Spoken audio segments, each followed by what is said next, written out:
The RSS is giving a message not just to Mr. Modi or the BJP, is giving a message to the country as a whole. Do not trust the BJP because they are arrogant.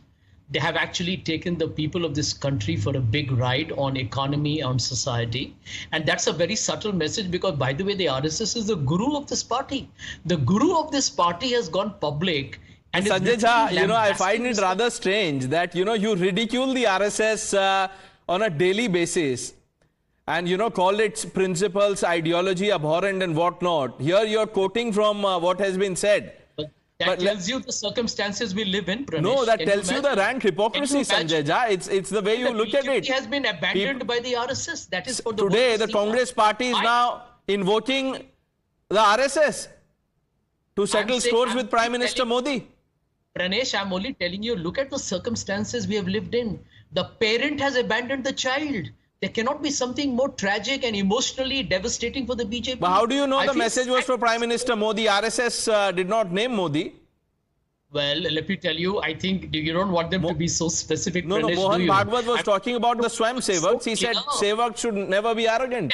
Tell me, who did the RSS hint towards when they talked of political arrogance? Who is the most hubris infected person in this country? A man who calls everybody, he while campaigning in Bihar, he threatened Tejasvi Yadav with a countdown of arrest. Which Prime Minister uses that language? Which Prime Minister says, "आपका भैंस को कोई चोरी करके ले जाएगा?" I mean, मुजरा हो रहा है यहाँ पर विरोधी दल से.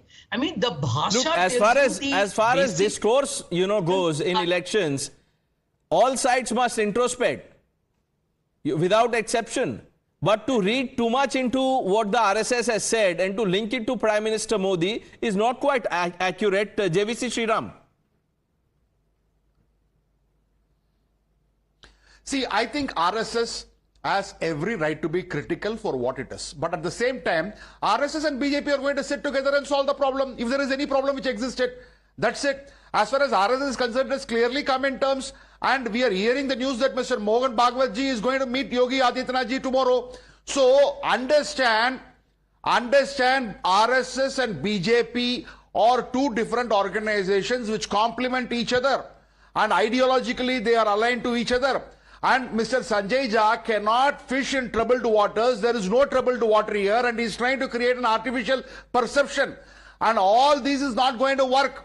And let us understand, even the day before yesterday, Odisha CM, tribal appointed, was an RSS Karyakarta. Mohan Yadav, an RSS Karta.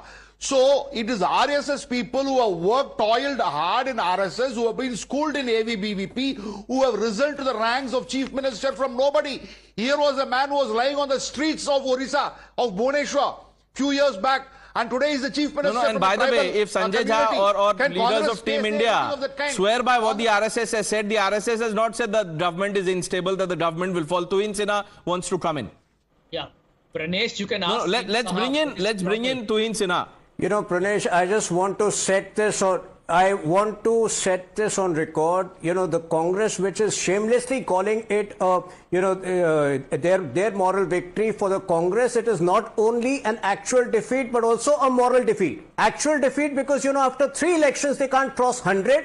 And yet they seem to be celebrating, and moral defeat because they have stooped to such unimaginable levels in these elections, whether it is doctoring a video of Home Minister to spread the falsehood that reservation will end, or whether it is distributing fake guarantee cards. Women from across the country are gathering in their offices. They don't have answers. So not only is this a philosophical, moral, it is a defeat every which way for the Congress party, and yet it remains brazen. Do they not remember that the last time they got 240 was way back in 1984? And they will be back to where they were in the last 10 years. They are talking about RSS making comments. Already RSS has spoken on it, clarified, on the comments by Indresh. I don't need to get over there.